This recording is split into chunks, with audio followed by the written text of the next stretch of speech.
को अष्टांग योग के माध्यम से चलना पड़ेगा। चाहे हठ योग के माध्यम से चलिए, चाहे कुंडलिनी साधना करके चलिए, या फिर महर्षि पतंजलि के द्वारा अष्टांग मार्ग से चलिए। दोनों रास्ता यह है कि जिसके द्वारा आप समाधि तक पहुंच सकते हैं, और उस समाधि में पहुंचने के बाद ही इसका साक्षात्कार होता है। परंतु इसका एक एक स्टेप है, और जब यम नियम है, आसन प्राणायाम प्रत्याहार धारणा ध्यान है, और ध्यान के बाद फिर आप समाधि में उतरते हैं। परंतु पहले इसके एक एक स्टेप को जब आप पूरा करते हुए चलेंगे तो आपको इसकी अनुभूति होने लगेगी कि हाँ, मैं अब इस स्तर तक पहुंच जाऊंगा। और जब वहाँ तक पहुँच जाएंगे तो तब आप उस परमात्मा का साक्षात्कार कर लेंगे।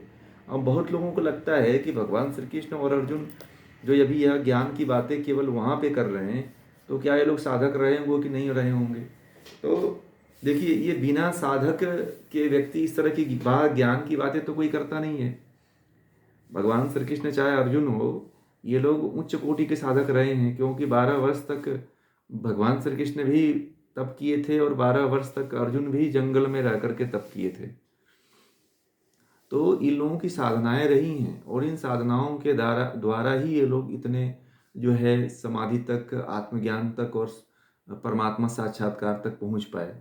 वो तो एक स्थिति बनी जहाँ पे भगवान श्री कृष्ण के माध्यम से परमात्मा के विश्व रूप का साक्षात्कार करवाया, है ना।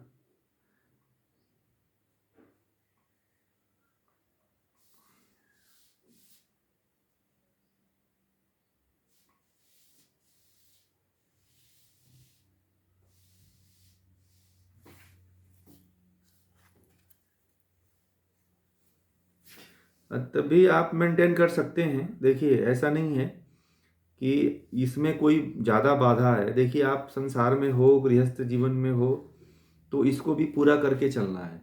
देखिए, पहले के हमारे जो ऋषि मुनि थे ना, भगवान श्री कृष्ण भी गृहस्थ थे। उनके यहाँ भी बहुत से रिश्ते नाते, बहुत से, वो राजा थे। उनको भी बहुत बड़ी जिम्मेदारी निर्वहन करनी थी। परंतु एक निर्वहन के साथ साथ जो है, जैसे मैंने एक दिन आप लोगों को बताया था कि आपके जीवन में 4 पार्ट हैं: धर्म, अर्थ, काम, मोक्ष। जीवन के 4 भाग हैं: धर्म, अर्थ, काम और मोक्ष। इन धर्म, अर्थ, काम, मोक्ष को 4 भागों में आप बांट दीजिए। इन 4 भागों में बांट करके समय को भी उसी अनुसार आप जो है डिवाइड कर दीजिए। जब इस तरह से आप समय को भी इन 4 भागों में डिवाइड कर देंगे, तब आपको इस तरह की ग्लानि नहीं होगी कि मैं यहाँ चला गया, मैं कुछ उधर चला गया, कुछ और काम के लिए चला गया। नहीं, जब आप एक ही जगह समय को स्पेंड नहीं करेंगे, तब आप अपने काम से संतुष्ट रहेंगे। आपको एक टाइमिंग रखनी पड़ेगी कि हाँ, इस काम के लिए मुझे इतना ही समय देना है। फिर मेरा टाइम जो है, मेरे जीवन का 4 पार्ट है, और 4 पार्ट को 4 इक्वल हमें टाइम देना है, तभी तो जीवन चल पाएगा ना। चलिए, अब तक आपने केवल एक ही टाइम दिया हुआ है, परंतु जब आपको ज्ञान हो जाए तो आप जीवन में 4 पार्ट को 4 टाइम दो। आप ऐसा नहीं कि एक ही टाइम देते रहना, नहीं। जीवन के 4 भाग है, चारों भागों को बराबर समय देना शुरू करिए। और मान लीजिए कि अभी तक जो आपका जीवन गया है, वह जीवन केवल 2 पार्ट में गया है। किसमें गया है? काम और अर्थ में, कामनाओं को भोगने में और पैसे कमाने में। बाकी 2 में अभी आपका समय नहीं गया है, धर्म में और मोक्ष में। तो अब समय यदि आपके पास बचता है, उनमें से कुछ समय निकाल करके आपको धर्म और मोक्ष की तरफ समय निकालना चाहिए। मैं नहीं कह रहा हूं कि आप अपने पूरे जीवन का समय इस तरफ ही लगा दीजिए, नहीं। आप इस तरफ लगाओगे, केवल इसी तरफ लगा देंगे तो जीवन का निर्वहन नहीं हो पाएगा। इसलिए अगर जीवन में चलना है तो आपको सब जगह पे ध्यान रखना पड़ेगा, परंतु उसी में से आपके हाथ में आप यहाँ पे ज़्यादा प्रतिशत बढ़ा दीजिए, परसेंटेज इधर ज़्यादा बढ़ा दीजिए, और उसको कम समय में मैनेज कर लीजिए। आपको इतने समय का अभ्यास हो गया है कि आप उसको बहुत कम समय में भी मैनेज कर सकते हैं, ठीक है। परंतु अब समय यह है कि अब इसमें आपको ज़्यादा समय देना चाहिए, और उधर ऐसा समय को आप मैनेज करिए कि उसको कम समय में भी आप मैनेज कर लें, और यहाँ पे समय थोड़ा ज़्यादा दे दीजिए। क्योंकि अब तक का जो जीवन रहा है आपका, वो जीवन तो उधर ही रहा है ना पूरा। बोलिए, अब तक का जो आपका जीवन रहा है वह जीवन तो उधर ही रहा है। तो आपने बहुत जीवन का एक बहुत लंबा टाइम उस उधर दिया है आपने। तो अब आपको चाहिए कि उसी जो हम उधर दिए हैं टाइमिंग, अब जो हमारे पास जो समय बचा है उस समय को अब इधर लगा दें। इतना बस मैनेज कर लीजिए आप। देखिए आपका जीवन, आप अपने जीवन से संतुष्ट हो जाओगे। व्यक्ति के जीवन में संतुष्टि क्यों नहीं मिलती है? व्यक्ति संतुष्ट क्यों नहीं हो पाता है? सेटिस्फाई क्यों नहीं हो पाता? इसीलिए नहीं हो पाता है कि व्यक्ति को पता नहीं है कि हर व्यक्ति के जीवन में 4 स्तंभ है। व्यक्ति का जीवन 4 पिलर पे खड़ा हुआ है। अगर 4 पिलर पे आप बराबर वजन नहीं दोगे तो एक तरफ की मकान ढह जाएगी, गिर जाएगी। इसीलिए व्यक्ति हमेशा जीवन में असंतुष्ट होता है। इसलिए बराबर समय दीजिए। अगर गृहस्थ जीवन में आए हैं तो यही देखिए, हमारे जितने ऋषि मुनि थे, ब्रह्मा से लेकर के जैमिनी पर्यंत तक कहते हैं कि 84 लाख ऋषि हुए थे और सारे ऋषि गृहस्थ थे। हमारे जितने देवी देवता हैं, भगवान लोग हैं, सब गृहस्थ थे। परंतु सब लोगों ने ब्रह्म को, उसमें से अधिकांशतः लोगों ने ब्रह्म का साक्षात्कार किया कि नहीं किया? बोलिए, किए ना। राजा के पद पे रहते हुए भी वो लोग जो है ब्रह्म की प्राप्ति किए। तो क्या हम लोग वहां तक नहीं पहुंच सकते हैं? क्या हम लोग उनसे अलग हैं? हम लोग भी तो उन्हीं की संतानें हैं। तो हमें अपने इतिहास को देखना पड़ेगा, पीछे देखना पड़ेगा कि हमारे ऋषि मुनि, जो राजा महाराजा हुआ करते थे, जो देवी देव रानियां हुआ करती थी, वो कैसे परमात्मा का साक्षात्कार करते थे। इन समय से निकाल करके आपको उसी में से समय देना पड़ेगा। देखिए, समय किसी के पास नहीं आने वाला है, न मिलने वाला है। बहुत लोगों को यही भ्रम रहता है कि मुझे आने पिछले, जब बुढ़ापा आएगा तब हम समय निकालेंगे। कभी नहीं आएगा। ये ध्यान रखिए, सभी लोगों के लिए मैं कह रहा हूँ। बुढ़ापे में तो आप काम लायक रहोगे ही नहीं कि आप साधना कर पाओ। बुद्धि ही नहीं काम करेगी, पढ़ने का मन ही नहीं लगेगा, दर्द शरीर में तरह तरह जगह पे बना रहेगा, समस्याएं रहेंगी। अभी इतना आपके पास इम्पोर्टेंट समय बचा हुआ है कि जिसका आप उपयोग कर सकते हैं आप अपने जीवन के उद्धार के लिए।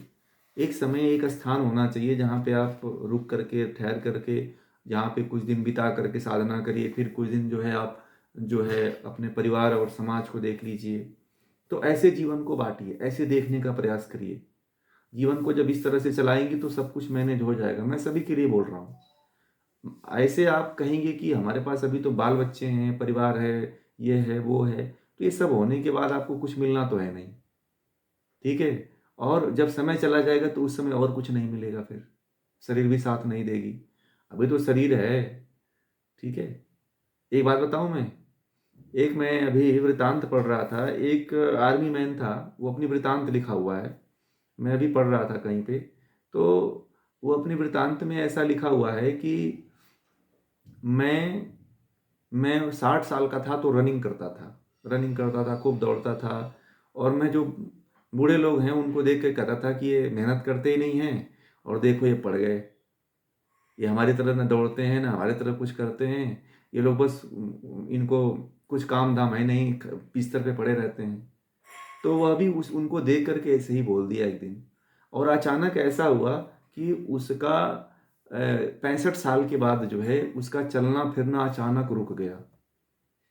अचानक रुक गया। पता नहीं क्या प्रकृति ने, पता नहीं उसके साथ क्या खेल खेला। हट्टा कट्टा नौजवान आदमी, वह एकदम लगता था कि 25 साल का लड़का है। वो अपने अभी पूरा वृत्तांत में लिखा हुआ है कि वो कहता था कि मैं 65 साल की उम्र में भी मेरा लड़का और मैं उसके दोनों बराबर आते थे, दोनों सैर सपाटे करते थे, दोनों रनिंग बराबर करते थे। तो वो कहता था कि पापा ही मुझसे ज़्यादा नौजवान है। परंतु एक समय ऐसा आया कि वो बिस्तर पकड़ लिया और फिर दोबारा उठ नहीं पाया। अपना वृत्तांत लेटे लेटे लिखा हुआ है उसने। मैं उसको पढ़ा तो मुझे बड़ा आश्चर्यचकित हुआ। मैंने कहा कि आप लोगों को शेयर करूंगा मैं उस चीज़ को। तो वो कह रहा है, वो लिखता है कि जीवन का कोई ठिकाना नहीं है। जिस जीवन पे इतना अकड़ था मुझे, वह जीवन ही मुझे धराशायी कर दिया। और मुझे अन्य लोग कहते थे कि चलो तुम ये कर लो, वो कर लो। तो मैं उनको कहता था कि अरे तुम बुढ़े हो गए हो, अभी तुम अध्यात्म में जा रहे हो। और जब मैं गिर गया तो मुझे बड़ी इच्छा हुई कि मैं अध्यात्म की तरफ जाऊं। वह बड़ा अंत में बड़ा अध्यात्म के लिए अपने आप पे रोया और वो कहता था कि मैं अपने दोस्तों को कहता था कि तुम लोग अभी बुढ़े हो गए हो। ठीक है, वो कहता था कि अपने दोस्तों को ऐसा कहता था कि तुम लोग बुढ़े हो गए हो, इसीलिए आध्यात्म की तरफ जा रहे हो। और जब वो गिर गया 65 साल की उम्र में, तो फिर दोबारा बिस्तर से नहीं उठा। और वो लिखता है, वो उसी का लेख है।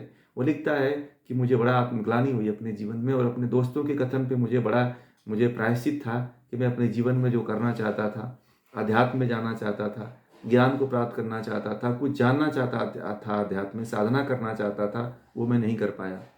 और 65 साल की उम्र में वो जिम जाता था। तो वो जब वो लिखता है, और जब वो उसके वृतांत को जब मैंने पढ़ा, तो मैंने कहा देखो, जीवन का यही अस्तित्व है, लोग अभी समझ नहीं पा रहे हैं। लोगों को लगता है कि मुझे अभी बहुत जीना है, शरीर अभी ऐसी दिख रही है, आपको नहीं पता है कि ये शरीर आपका कब साथ छोड़ देगी, ये कब अंग चलना बंद हो जाएंगे, कब आंखें देखना बंद कर देंगी, कान सुनना बंद कर देंगे, और नाक सूंघना बंद कर देगी, और हाथ चलना बंद हो जाएगा, पैर चलना बंद हो जाएगा। ये किसी को नहीं पता है। इसलिए उस व्यक्ति का जब मैंने वृतांत पढ़ा, तो जब लोग ये कहते हैं कि मेरे पास अभी बहुत समय है, मेरे पास बहुत धन है, मेरे पास बहुत रुपए हैं, उसका कुछ नहीं आप कर पाओगे, धैर्य का धरा रह जाएगा। इसलिए समय रहते जितना जल्दी हो सकता है आप अपने तरफ बढ़ो, अपने लिए बढ़ो। जब मैं इस वृतांत को पढ़ा, तो मुझे बड़ा बड़ा आश्चर्य हुआ। मैं कुछ बड़ा देर तक सोचता रहा कि आज का व्यक्ति जो है इसी भ्रम में है, इसी अकड़ में है। और जब तक वो उसका शरीर चल रहा होता है ना, फिर उसको कोई किसी चीज़ की परवाह नहीं रहती है। वह बिना बेपरवाह होकर के मजे लेता रहता है। और वो लिखता है कि जब मैं साथ साथ मेरा बेटा और मैं जब चलता था, तो लोग कहते थे, पहचानने में भूल करते थे कि बेटा कौन है, बाप कौन है। और उसकी ऐसी स्थिति हो गई। वो जानते हैं घटना कहाँ की है? ये घटना हरियाणा की है। ठीक है, ये घटना जो है हरियाणा की है। और वो बहुत बहुत रोता है, उसमें लिखता है, और उस पर लिखा हुआ है कि भाइयों साथियों, जो है आप एक बार जो है अध्यात्म के तरफ, जो जीवन में करना है, आध्यात्म के लिए जो करना है, जो परमात्मा के लिए करना है, वो अभी कर लेना, समय नहीं आएगा। क्योंकि ये शरीर के अंग और प्रत्यंग कब आपका साथ छोड़ देंगे, कोई नहीं जानता है। इसलिए मैंने आप लोगों से थोड़ी सी ये बातें शेयर की, मुझे ये बड़ा प्रभावित किया, और मैं आप लोगों को भी ये बातें इसलिए मैं भेज रहा हूँ आप लोगों तक, कि इसको आप समझ पाएंगे इस चीज़ को। क्योंकि जीवन का और हाथ के शरीर का कोई जो है ठिकाना नहीं है। ठीक है, जिस शरीर पे बहुत ज़्यादा अहंकार है, उस पर कभी अहंकार मत करना। जो धन पे अहंकार है, जो अन्य चीज़ों पे, यश पे अहंकार है, मान प्रतिष्ठा का अहंकार है, उस पर भी विश्वास मत करना, क्योंकि यह भी ज़्यादा दिन तक ठहरने वाला नहीं है। जो प्राप्त हुआ है उसका अंत निश्चित है, ये भी समझ लीजिए। वो प्राप्त होता है तो हर्ष होता है, खुशी होती है, प्रसन्नता होती है, परंतु जिस दिन आपको प्रसन्नता होती है, जिस दिन वो प्राप्त हो जाता है, उसी दिन से वह नष्ट होने की स्थिति पे आगे बढ़ता चला जाता है। और व्यक्ति को लगता है कि मैंने तो बहुत कुछ प्राप्त कर लिया, मैंने अपने जीवन में बहुत कुछ बना लिया, मैंने बहुत कुछ कमा लिया, परंतु कमाया कुछ नहीं, गंवाया है केवल। जो कमाई है वो यही है कि आप ज्ञान ले रहे हो, साधना करोगे, समाधि लगाओगे, परमात्मा तक पहुंचेगे, बस यही है। इसके बाद तो कुछ नहीं है।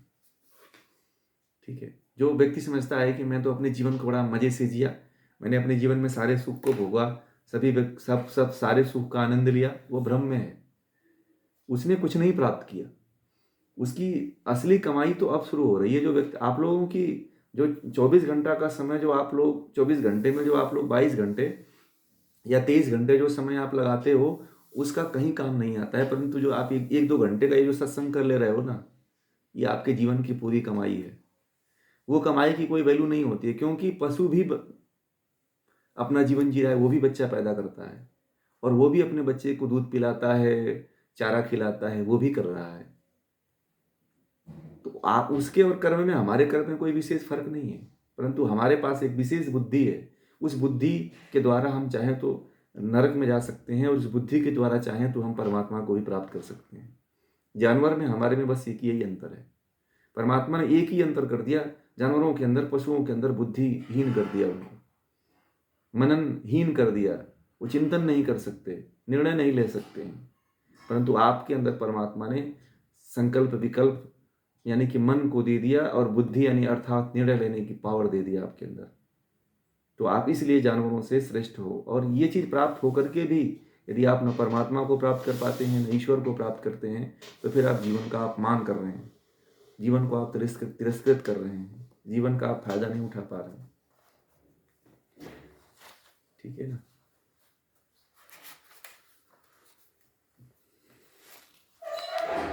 जी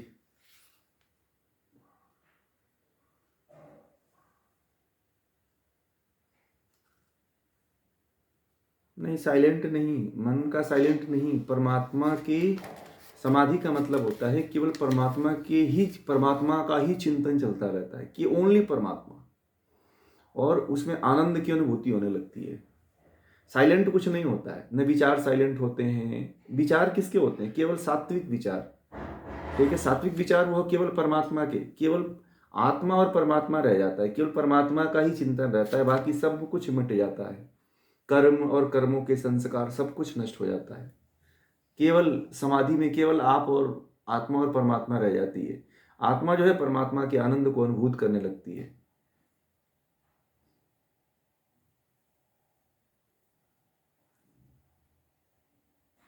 नाम जप से नहीं, इसमें तो आपको 8 अंग हैं, करीब 8 अंग हैं। उन 8 अंगों से एक स्टेप आपको चढ़ना पड़ेगा। जब आप एक स्टेप आप जब चढ़ना शुरू करेंगे, तब जाकर के वहां तक आप पहुंचेंगे। समाधि वाली स्थिति है तो बहुत हाई क्वालिटी की स्थिति है। उसमें अभी आपके मन में वृत्तियां हैं, 5 क्लेश हैं, राग है, आसक्ति है, ये सब आपके अंदर भरे पड़े हैं। तो अभी तो आप बैठोगे, आप नाम भी जप करोगे तो यही वृत्तियां चलेंगी। अभी जब आप एक स्टेप से जब आप जाओगे ना, तो सब इन वृत्तियों को, इन क्लेशों को नष्ट करते हुए, काम क्रोध लोभ मोह मद मात्सर्य, इनको नष्ट करते हुए फिर आप आगे बढ़ोगे। तब जाकर के केवल परमात्मा ही बचता है, तब वह स्थिति समाधि की होती है। ध्यान के लिए थोड़ा सा आपको फिर पहले इंद्रियों को वश में, यम नियम का पालन करिए, फिर थोड़ा इंद्रियों को वश में करिए, फिर यानी कि प्रत्याहार सिद्ध करिए। फिर उससे पहले जो है थोड़ा आसन है, प्राणायाम है, प्राणायाम को थोड़ा सा प्राणायाम साध लेंगे। प्राणायाम को यदि आपने सिद्ध कर लिया तो मन बस में हो जाता है। और जब मन बस में हो जाता है तो जब चाहे तो आप मन को जहाँ चाहे वहाँ लगा दें, फिर परमात्मा के चिंतन, ये आत्मा के चिंतन में लगा दें। फिर जब आत्मा का आप साक्षात्कार कर लेंगे तो फिर उसके बाद परमात्मा का चिंतन होता है, परमात्मा का साक्षात्कार होता है। अभी तो आप आत्मा को ही नहीं जान पाए हो। पहला स्टेप तो है, देखिए एक स्टेप है अध्यात्म में पहुंचने का। सबसे पहला स्टेप, ध्यान सुन लीजिए पहले क्या स्टेप है, आप कैसे पहुंचोगे समाधि में। सबसे पहले जो है 3 पदार्थ हैं। मैंने कहा था 3 पदार्थ, संसार में 3 पदार्थ हैं। उन 3 पदार्थों को जानना पड़ता है, प्रकृति, जीवात्मा और ईश्वर। इस संसार में 3 पदार्थ हैं, इनको ही जानना क्या है। अगर जो कोई इनको जान जाता है तो वो सब कुछ जान जाता है, सब कुछ प्राप्त कर लेता है, उसके जीवन और तीनों तरह के दुखों से मुक्त हो जाता है। 3 पदार्थ हैं, उसमें सबसे पहले आपको प्रकृति को जानना पड़ता है। सबसे पहले प्रकृति को, उसके बाद से जीवात्मा को। जीवात्मा को प्रकृति के 2 तत्वों के द्वारा जाना जाता है। किसके द्वारा? मन और बुद्धि के द्वारा जीवात्मा का साक्षात्कार होता है। किसका? मन और बुद्धि के द्वारा जीवात्मा का साक्षात्कार होता है। और फिर जाकर के जब जीवात्मा का आप साक्षात्कार कर लेते हो तो जीवात्मा के द्वारा परमात्मा का साक्षात्कार होता है। ये स्टेप है। यदि आप इस स्टेप से नहीं जाओगे तो फिर परमात्मा तक नहीं पहुंच पाओगे। एक स्टेप है जो वेदों में है, दर्शनों में, उपनिषदों में है। इस माध्यम से हम परमात्मा तक पहुंच पाते हैं। जब इसके अगर कोई दूसरा रास्ता पे जाते हो तो फिर आप भटक जाते हो। फिर क्योंकि अनादिकाल से जो ये परंपरा है वह यही है, और वेदों का भी यही विषय है, ज्ञान, कर्म और उपासना। तो पहले ज्ञान, पहले तो आपको यही नहीं पता है कि मैं हूं कौन। आपके बारे में पता है? नहीं पता है। अपने आत्मा को ही नहीं जानते हो तो फिर परमात्मा को कैसे जानोगे? ठीक है जी। जी नवल जी बोलिए।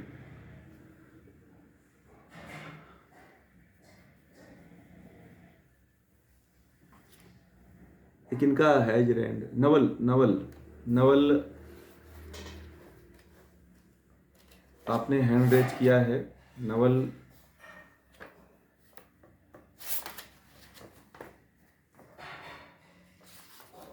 ठीक है, समझ में आ गया।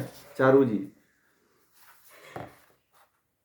तो एक एक स्टेप में आपको जाना पड़ेगा। पहले तो ज़्यादा से ज़्यादा आप ज्ञान को ग्रहण करिए, फिर थोड़ा सा आप योग का भी अभ्यास करिए, और ऐसे अभ्यास करेंगे जो मैंने स्टेप बताया, इसी स्टेप से आगे बढ़ते हैं।